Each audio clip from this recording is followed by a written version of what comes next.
In downtown Denver, crews undertake an operation that's growing in frequency in many U.S. cities, the removal of a homeless encampment. This encampment spanned several blocks with dozens of tents. I don't know where I'll go. Wander to the nearest couple blocks from here and see if we get yelled at for being there. Denver cleaned roughly 230 large encampments like this one in 2021 and 2022, costing the city nearly $600,000. After this cleanup, Denver Mayor Mike Johnston's office said more than 60 people were offered indoor shelter. But the mood was dour among some of the encampment residents the morning of the sweep. You know, the word sweep that they use is actually pretty good. That's kind of how it feels, is like being swept like trash. We're not trash, we're people. Homelessness is on the rise across the United States, and with it, so are the number of encampments appearing in cities of all sizes. That has put city leaders under pressure to act on what they say are dangerous and unsanitary living conditions. Experts and advocates say such actions are just moving people from one spot to another without addressing the underlying issues. The number one driver of sweeps are complaints. And so citizens register complaints with their politicians. The reaction has to be fast and swift and reduce visibility in order for politicians to sort of relieve that political pressure.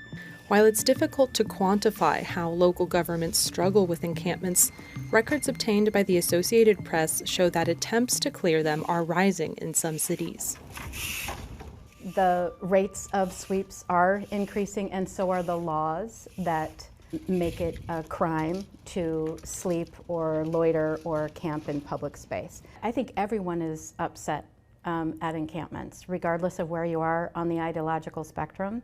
It's upsetting to advocates because they know people need appropriate shelter and housing, and it's upsetting to others who are, focused on the impact that they perceive to themselves. We hear about areas where you have longer term encampments becoming less choice places for customers. So I don't think those surprise anybody, and that is mostly what we hear from our business community. Encampments have been a part of the Seattle neighborhood of Ballard for years, but during the COVID-19 pandemic, the camps grew. Now businesses install blocks to deter RVs from parking.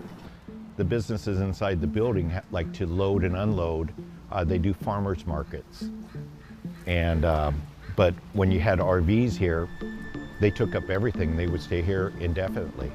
Neighborhood businesses report a litany of problems, from broken windows to trash to tent fires. Now I think it's the pendulum swinging back, basically.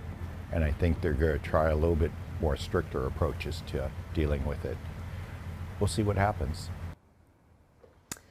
I don't think cities should ignore encampments. I think that we have an obligation to everybody in our community to try to help them and to try to be their safety net. The increasing removals, however, are alarming frontline workers and experts. They say sweeps are ineffective and put people in encampments at risk. Can really set people back in terms of behavioral health issues, mental health as well as substance use disorders. From a health perspective, people lose their medications, they lose their assisted, medical devices, they lose IDs and other kinds of things that they need for getting housing. Advocates say the money spent on sweeps could potentially help put people in indoor shelters or housing. Back in Denver, Kelsang Viria, who runs a mutual aid operation, distributes food to people on the morning of the encampment removal. These sweeps, in the winter especially, are inhumane. This is accomplishing nothing. Sweeping is accomplishing nothing. Claire Rush, Associated Press.